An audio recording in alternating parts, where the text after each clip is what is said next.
There are 3 million people in this country that suffer from type 1 diabetes. This is the kind that we usually first diagnose in our children. People with diabetes can't produce the hormone called insulin that instructs our tissues to take up and use the sugar in our blood.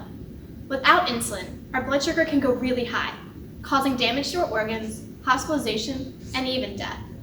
To avoid this, people with diabetes need to be injected with insulin just to stay alive. The good news is, most people can get good at managing their blood sugar. Despite this, people with diabetes on average die 20 years earlier than someone without diabetes. This is because they are 3 times more likely to develop heart disease.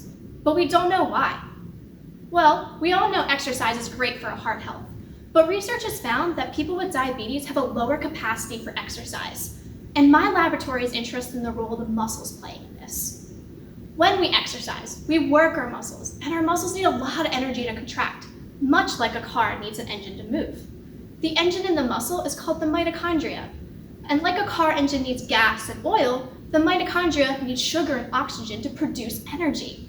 Now, normally, the only way to measure the function of the mitochondria is to use a big needle and painfully remove a piece of the muscle.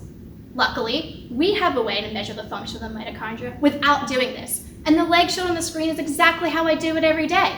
My patients come in and we place a small device and e-stim pads on their calf and a blood pressure cuff on their thigh. The device uses a light to measure how much oxygen is present at the muscle.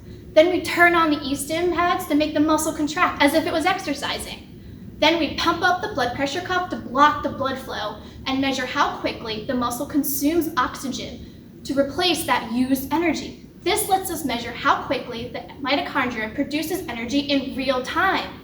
So far, we have found that in diabetes, the mitochondria produces energy at a slower rate, and I want to know why. So I'm really interested in this protein called Sirtuin.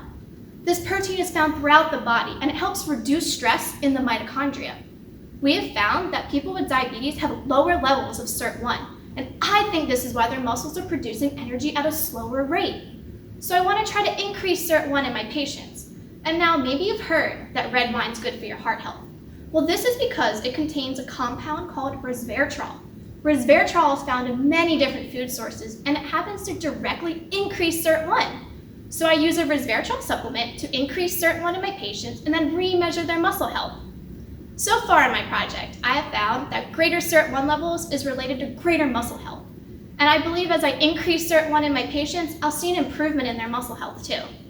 So while I don't have the cure to end diabetes altogether, and it's still up to the patient to manage their blood sugar, our research may not only make their muscles healthier, but their heart healthier too.